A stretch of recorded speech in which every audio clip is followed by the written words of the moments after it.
આ ગોપાલલાલજીના આશીર્વાદ તમારા ઉપર છે. એ કહેશે નહીં, સમજવાનું આપણે છે કે કૃપા એની છે. ડાબા ખભા ઉપર ડાબો ગાલ ઝુકાવી અધરાર્પિત વેણું કરી અને પ્રભુએ વેણુના સ્વર ભર્યા. મહાપ્રભુજી સુબોધનીમાં સમજાવે, 3 પ્રકારની સુધા ઠાકોરજી વહાવે છે: દેવ ભોગ્યા, ભગવદ ભોગ્યા અને સર્વા ભોગ્યા. 5 પ્રકારથી પ્રભુ વેણુનાદ કરે છે. સામે જોઈ, ઉપર જોઈ, નીચે જોઈ, જમણી બાજુ જોઈ ને ડાબી બાજુ જોઈ. અને વેણુનાદ કરતી સમયે કઈ બાજુ દ્રષ્ટિ છે એના પરથી ખબર પડે કે કોના માટે વેણુનાદ છે. પ્રત્યેક નાદ બધા માટે નથી હોતો. પ્રત્યેક માટે નાદ પરમાત્માનો જુદો છે. અને નાદ એ કેવલ નાદ નથી, નાદના પાત્રમાં પ્રભુએ પોતાની સુધા પધરાવી છે. ભગવાન અને ભગવત સુધા બંને એક રૂપ છે. અને ભગવત સુધાનું દાન એટલે કે પરમાત્મા સ્વસ્વરૂપનું દાન વેણુનાદ દ્વારા એ નાદના પાત્રમાં ભરી ભગવાન પોતાને મોકલે ભક્તો સુધી. અને કર્ણના માધ્યમથી એ નાદ ભીતર જાય, ગોપીઓ એનું ગાન કરે, ફરી કર્ણમાં જઈને હૃદયમાં જાય ત્યારે રસ સ્થિર થઈ જાય. એ મહાપ્રભુજી સુબોધનીમાં બહુ સુંદર રીતે સમજાવે.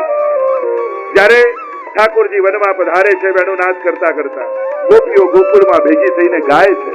અને નાદનો પ્રભાવ એવો છે, જડ ચેતન બન્યા છે અને ચેતન જડ જેવા બન્યા છે. એવા યુગલ વિહારી યુગલ ગીત એ વર્ષોત્સવનું ગીત છે. 26 યુગલ એટલે કે 12 માસ અને 13મો અધિક માસ.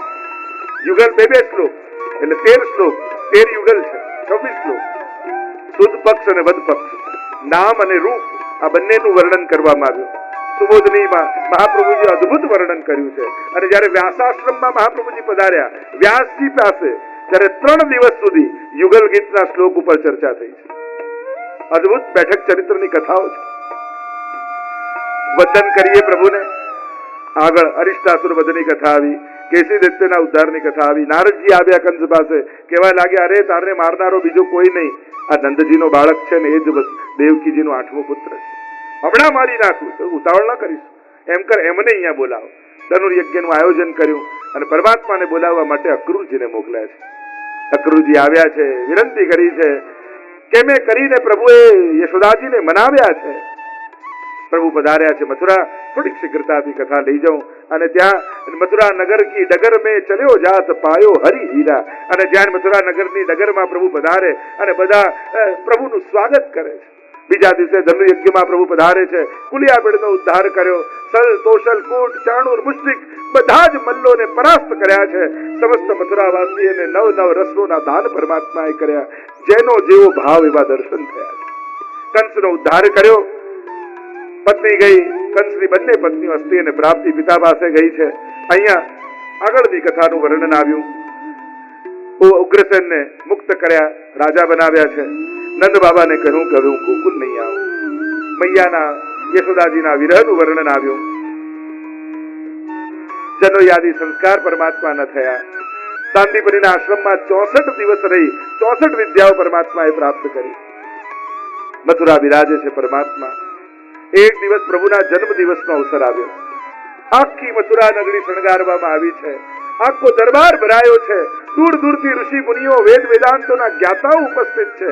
દેશ દેશાંતરના રાજાઓ આવીને ઉભા છે. અને ઉદ્ધવજી શોધે છે પણ પ્રભુ દેખાતા નથી. આખા મહેલમાં શોધી લીધા. શોધતા શોધતા અગાસી પર આવ્યા અને જોયું તો પરમાત્મા વ્રજ તરફ દ્રષ્ટિ કરી અને આંસુ સારી રહ્યા છે. ઉદ્ધવજીએ કહ્યું, પ્રભુ આવા મંગલ દિવસે આપની આંખોમાં આંસુ શા માટે? અને બહુ ભણેલા હોય ને ભણાવવું બહુ ગમે, એની સલાહ આપવી બહુ ગમે. ઉદ્ધવ કે હા હમણાં સમજાવી દઈશ. અને પ્રભુએ પત્ર લખીને આપ્યો ને ચાલ્યા છે. ઉદ્ધવ અદભુત વર્ણન. ભ્રમર ગીતનું જે આખું વર્ણન આવ્યું છે. ઉદ્ધવજી આવે ને ગુનગુન કરતો ભમરો આજુબાજુ ફરવા લાગે. અને ભ્રમર કી મધુપકિતો બંધો માસ કુશાંગની પત્ન્યા, હે દુર્જા કાળા ભમર, તું અમારા શોકના ગળામાં રહેલી માળા પર બેસીને આવ્યો. જ્યાં પાછો મથુરા જતો. તું જેવો કપટી, તારો માલિક એવો કપટી કોઈનો થયો નથી. એમ કહેતી જાય ને પાછી ગોપી રડતી જાય. પણ એ ગમે તેવો હોય એના વગર જીવવું બહુ કઠિન છે, બહુ અઘરું છે. ઉદ્ધવજી સમજાવે છે, ગોપીઓ રડો નહીં, હું પ્રભુનો સંદેશ લઈને આવ્યો છું. અને જોર જોરથી પાછી હસવા લાગી ગોપીઓ. કોનો સંદેશ? ઉદ્ધવ જે ગયા હોય એમના સંદેશ આવે. જે રૂવાડે રૂવાડે રમતો હોય ચિઠ્ઠી ન લખે. એ તો અમારા રોમ રોમમાં છે. અરે મથુરા કૃષ્ણ છે, હું એમનો પ્રધાન છું અને તમારા માટે સંદેશ લઈને આવી. એ મથુરા વાળો તારો હશે ઉદ્ધવ. અમારો તો એ ગોકુળ થી ગયો છે ગૌચારણ કરવા માટે વનમાં. જો સંધ્યાકાળનો સમય થયો, હમણાં ઉદ્ધવ મારો કનૈયો આવતો હશે. ઉદ્ધવ કહેવા લાગ્યા ગોપીઓ ગાડી થઈ ગઈ છે તો મથુરા ક્યાંથી વનમાંથી આવશે? ઉદ્ધવ થોડી વાર રાહજો, જો હમણાં વેણુનો સ્વર સંભળાશે. અને એટલામાં દૂરથી વેણુના સ્વર રેલાયા. ઉદ્ધવ જો હમણાં મોટી મોટી નંદ બાબાની શ્વેત ગાયોના ઝુંડના ઝુંડ આવશે અને ટન ટન ટન ગળામાં બાંધેલી સોનાની ઘંટડીઓના સ્વર સંભળાય. ટોળા ને ટોળા ગાયોના આવતા દેખાયા. ધૂળની ડમરીઓ ઉડતી દેખાઈ. ઉદ્ધવ જોતો રહેજે, હમણાં ગાયો હટશે ને મારો કૃષ્ણ તને દેખાશે. અને થોડી વારમાં ગાયો ખસી અને ઉદ્ધવ ચોંકીને ચકિત થઈ ગયો. કૃષ્ણ વેણુનાદ કરતા કરતા ગાયોના મંડળમાં પધારી રહ્યા છે ગોકુળ તરફ. અવાક બનીને ઉદ્ધવ જુએ છે કે આ સ્વપ્ન છે કે મથુરાનો કૃષ્ણ કોઈ જુદો છે ને ગોપીઓનો કૃષ્ણ કોઈ જુદો. પ્રેમના રંગે એવો રંગાયો છે ઉદ્ધવ. અરે સાચો પ્રેમ તો ગોપીઓનો છે. ગોપીઓને કૃષ્ણ પાસે જવું ન પડે. ગોપીઓ જ્યાં મસ્તક નમાવે ને ત્યાં કૃષ્ણએ પ્રગટ થવું પડે. એવો પ્રેમ ગોપીઓનો.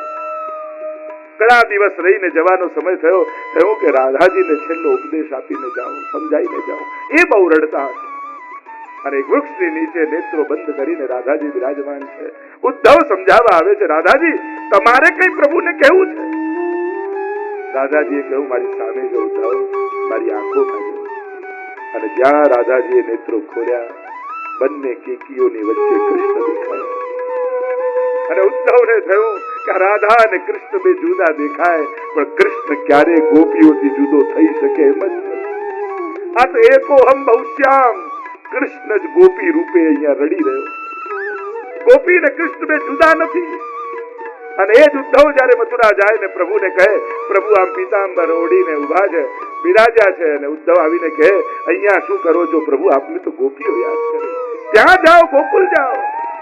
ઉદ્ધવ મારી સામે જો. અને જ્યાં કહ્યું અને ઠાકોરજીએ પીતાંબર કાઢ્યું અને કૃષ્ણના રૂવાડે રૂવાડે ગોપીઓના દર્શન ઉદ્ધવજીને થયા. અને ત્યારે સમજાયું, કૃષ્ણ જ ગોપી છે અને ગોપી જ કૃષ્ણ છે. દેખાય બે. એકવાર રાધાજીએ કૃષ્ણને કહ્યું કે કૃષ્ણ આપણે બંને લગ્ન કરી લઈએ. કૃષ્ણ કહેવા લાગે, આપણા બંનેના લગ્ન સંભવ જ નથી. દાદાજી કે કેમ? ઠાકોરજી કહે, લગ્ન કરવા માટે બે જણા જોઈએ, હું ને તમે તો એક જ છીએ. સંભવ જ ક્યાંથી છે? દ્વૈત હોય તો થાય, અહીંયા તો અદ્વૈત બે નહીં. એનો અનુભવ ઉદ્ધવને આજે થયો. ત્યાં ગોપીઓના રોમ રોમમાં કૃષ્ણ દેખાયા, અહીંયા કૃષ્ણના રોમમાં ગોપીઓ દેખાયા. અનેક વિવિધ પ્રકારની ચર્ચાઓ છે. જતા જતા સાષ્ટાંગ દંડવત ઉદ્ધવજી કરે. આશા મહો ચરણ રેણુ દિશા માર્જા કે વંદે નંદ વિજસ્ત્રીણામ પાદ રેણુમ અભિક્ષત યાસામ હરિ કથોદગીતમ પુનાતિ ભુવનત્રય. ધન્ય છે આ ગોપીઓની ચરણ ધૂલી જે ત્રિલોકને પાવન કરે.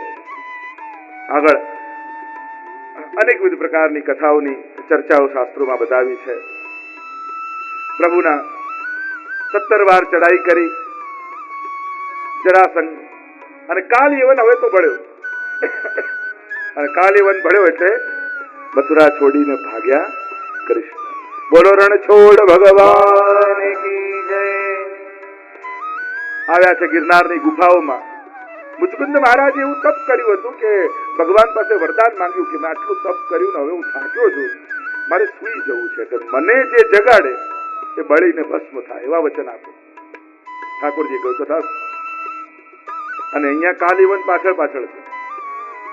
એકમ ભગવત કાર્ય ભવર્થાનામ સાધકમ. મેં મહાપ્રભુજી કહે, પ્રભુનું એક કાર્ય અનેક અર્થોને સિદ્ધ કરનારું. થયું કે મુચકુંદ મહારાજને જગાડીએ દઉં ને કાલયવનને ખતમ કરી દઉં. કારણ કે ભક્ત સૂતો રહે સારું નહીં. જો સારા લોકો નિષ્ક્રિય રહે ને સારું નથી સમાજ માટે. સારા લોકોએ સક્રિય બનવું નિતાંત આવશ્યક. એટલે પ્રભુ સજ્જન વ્યક્તિને હંમેશા સક્રિય રાખે. બહુ સજ્જન વ્યક્તિને બધું ગોઠવી ના આપે કે શાંતિથી બેઠો રહે, એને સતત સમાજમાં મોકલતા રહે ભગવાન, લોકોની વચ્ચે મોકલતા રહે. સાધારણ દ્રષ્ટિએ આપણને એમ લાગે કે સજ્જન વ્યક્તિને સંઘર્ષ કરવો પડે, સંઘર્ષ નથી કરતો, એ બીજાને પ્રેરણા આપતો ફરે. લોકો એને આઈડિયલ બનાવે છે, લોકો એને જોઈને આદર્શતા શીખે છે. અને સજ્જનને બધું ગોઠવીને જો નિષ્ક્રિય ભગવાન કરી દે તો સમાજમાં આદર્શો ખતમ થઈ જાય. લોકસ તદનુ વર્તતે, ગીતાજીમાં કહ્યું ને, યદ યદાચરતે શ્રેષ્ઠ તત્તદ દેવેતરો જના સયત પ્રમાણમ કુરુતે લોકસ તદનુ વર્તતે. લોકો ફોલો કરનારા છે, એટલે સમાજમાં આદર્શ વ્યક્તિઓનું સન્માન થવું જોઈએ, સત્કાર થવું જોઈએ.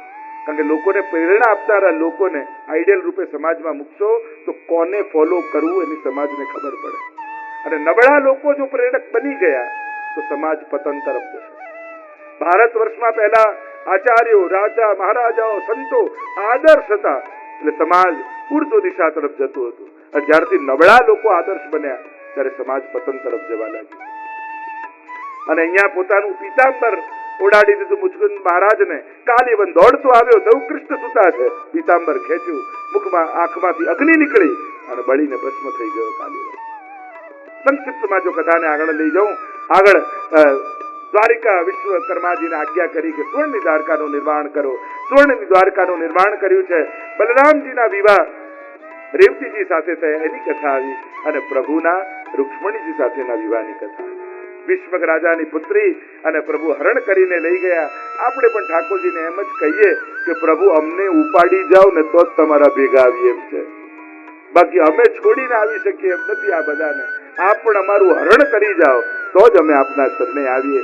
અને આવા સમયે જેમ મહાપ્રભુજીએ સમગ્ર વિશ્વભરમાં પુષ્ટિ ભક્તિની ચેતનાને જગાવી છે, એ જ રીતે એ જ ક્રમમાં અમારા પૂજ્ય પિતૃચરણ વિશ્વભરમાં પરિશ્રમ કરી અને ગામે ગામ પુષ્ટિ ભક્તિની ચેતના પ્રગટાવી છે. કડી ગામનું ગૌરવ કહી શકાય કે આવા વ્રજેશકુમારજી મહારાજશ્રી જેવા આચાર્ય આપણા પુષ્ટિ માર્ગને મળ્યા અને કડીનું નામ વિશ્વભરમાં ગયું. તો પૂજ્ય આચાર્ય ચરણ, પૂજ્ય પિતૃચરણ વલ્લભાચાર્ય, અમારા વલ્લભલાલજી મહારાજશ્રી કાકાજી, અમારા દામોદરલાલજી મહારાજશ્રી કાકાજી, અમારા જ્યેષ્ઠ ભ્રાતા શ્રી યદુનાથજી મહોદય, આપણે બધા જ આનંદ લઈ રહ્યા હતા. અને માનો આ કથાનું ફળ આજે આપણે બધા દર્શન કરી રહ્યા છીએ. કારણ પ્રભુ સેવાનું ફળ શું? તો કે શ્રી વલ્લભના આશીર્વાદ, શ્રી વલ્લભની કૃપા. ઠાકોરજીની સેવાથી પ્રભુ જ્યારે પ્રસન્ન થાય ત્યારે મહાપ્રભુજીના ચરણારવિંદમાં અનન્ય આશ્રય પ્રગટ થાય. નેક જો બેઠો છાય, આપણે કહીએ ને, और પુરુષોત્તમ ફલ દેત હૈ. શ્રી મહાપ્રભુજી પ્રસન્ન થાય તો ઠાકોરજી ફલ રૂપે આપે, અને ઠાકોરજી પ્રસન્ન થાય તો શ્રી વલ્લભને ફલ રૂપે આપે. ફરક એટલો છે, વૃક્ષની નીચે તમે બેઠા હો ત્યારે ફળ કઈ રીતે તમારા ખોળામાં આવે? લૌકિક ફળ હોય અને લૌકિક વૃક્ષ હોય ત્યારે ફળ પાકે તો ખોળામાં પડી જાય, પણ અલૌકિક માર્ગમાં બેસનારો પાકે ને તો ફળ ખોળામાં આવી જતું હોય છે. જ્યારે ભક્ત પાકી જાય, ભક્તપણું પાકી જાય, ત્યારે પ્રભુ સહજ ગોદમાં આવીને બિરાજી જતા હોય છે.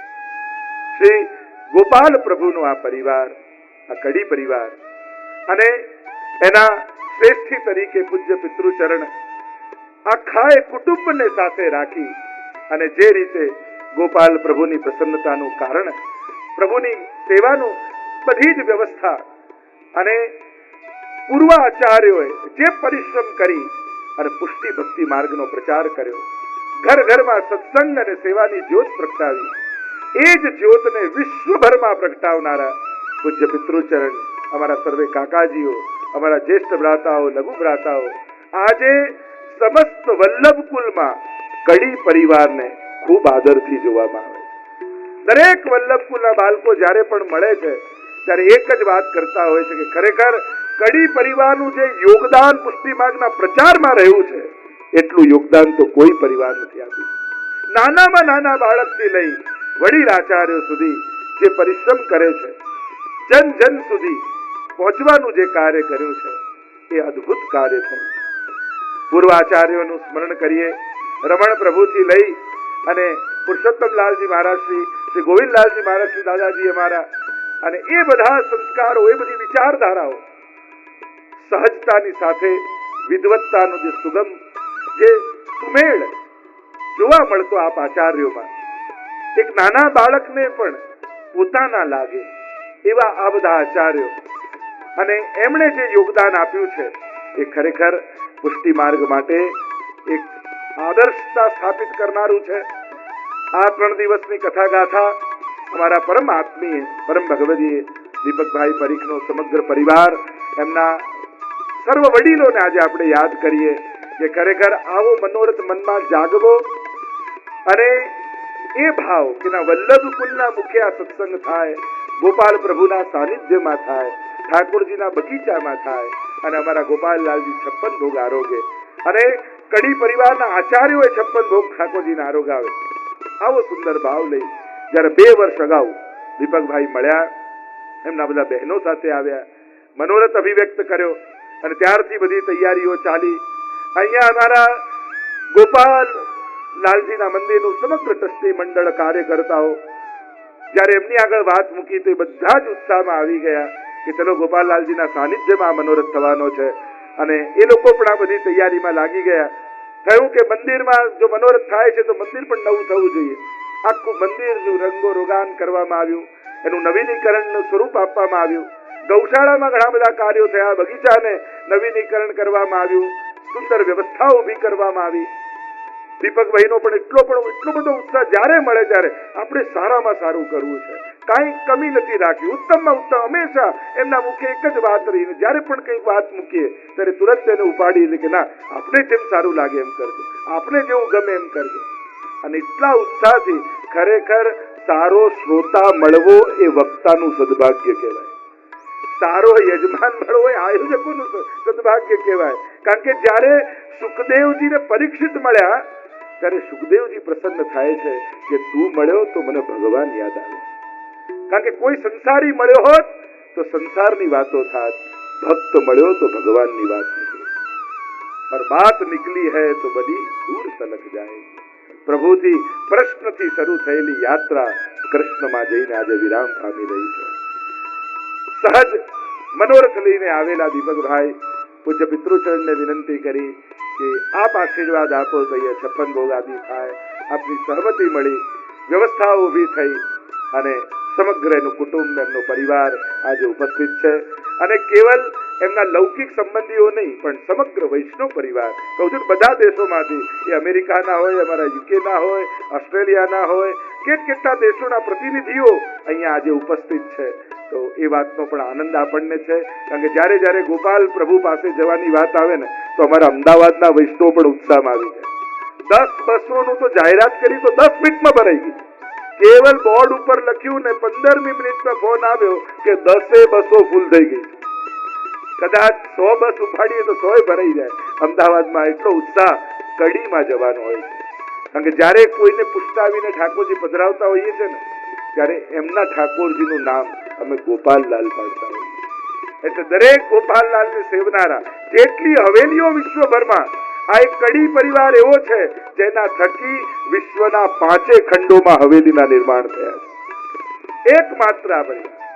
તો આ કાર્ય, અને દરેક ઠાકોરજીનું નામ ગોપાલલાલજી છે. જે પણ હવેલીમાં બિરાજતા હોય, એ યુકે હોય, અમેરિકા હોય, આફ્રિકા હોય, ઓસ્ટ્રેલિયા હોય, ભારતની કોઈ પણ હોય, આરતી પૂરી થાય એટલે દુનિયાના દરેક દેશમાં એક જય ઘોષ ગૂંજે, બોલો ગોપાલલાલ પ્યારે કી જય.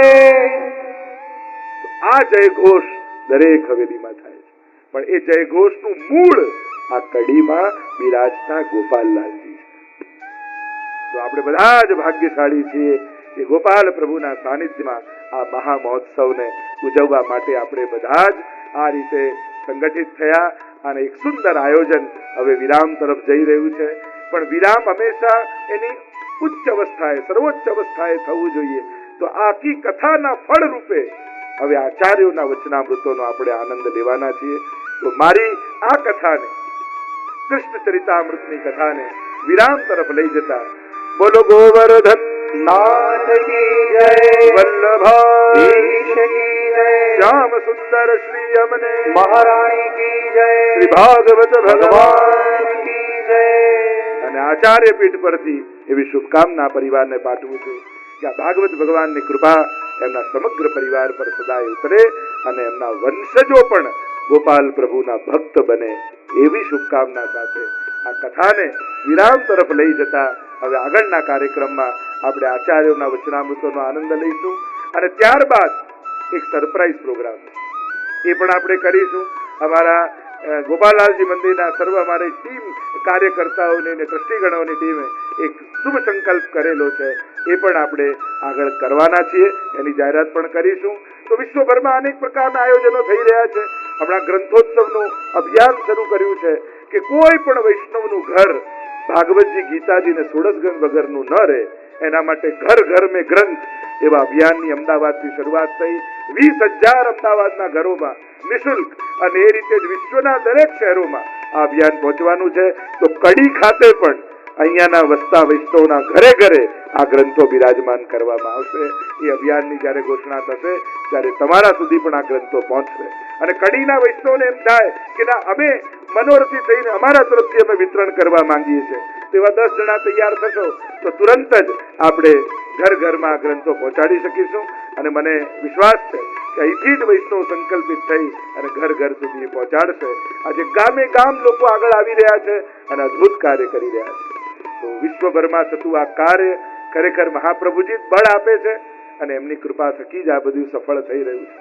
તો આ કથાને વિરામ તરફ લઈ જતા સર્વપ્રથમ હું પ્રમેયકુમારજી મહોદયશ્રીને આપણા મધ્યમાં પુરુષોત્તમલાલજી મહોદયશ્રી, પ્રમેય બાવાશ્રી, અને એમને હું અનુરોધ કરીશ કે એમના વચનામૃતથી આચાર્યોના વચનામૃતોનો મંગલ પ્રારંભ થાય અને એવી શુભકામના એવી પ્રેરણા આપણને આપે કે સદાય ગોપાલ પ્રભુના ચરણોમાં આપણો અનન્ય આશ્રય બન્યો રહે. એ પ્રયોજન સાથે, સંકલ્પ સાથે હું પુરુષોત્તમલાલજી મહોદયશ્રીને અનુરોધ કરું છું કે આપના વચનામૃતો દ્વારા સર્વને કૃતાર્થ કરે. પ્રસંગ ઉપર મને એક શાયરની પંક્તિઓ યાદ આવી કે શાયરે બહુ સુંદર વાત કહેલી હતી, કદાચ આ પ્રસંગ માટે જ કહી હશે. रख हौसला वो मंजर भी आएगा, रख हौसला वो मंजर भी आएगा, प्यासे के पास चलकर समंदर भी आएगा. न बैठ थक कर यूं राह के मुसाफिर, मंजिल भी मिलेगी और मिलने का मजा भी आएगा. આજે એ મળવાનો દિવસ છે ગોપાલ પ્રભુ સાથે આપણો. કે હૃદયમાં ઉમળતા જે આનંદ છે એ આનંદની અભિવ્યક્તિ આજે થવાની છે. આજ ઉનસે પહેલી મુલાકાત હોગી. ઘણા લોકો જે આપનાથી દૂર હતા એ આજે ઘણા વર્ષો પછી આપને મળવાના છે, આપના દર્શન કરવાના છે, આપના દર્શનનો આનંદ લેવાના છે. ઘણા સમય પહેલા એક વ્યક્તિ મને મળવા માટે આવ્યા. એમણે મને કહ્યું કે હું નાથદ્વારા જઉં છું અને ત્યાં મને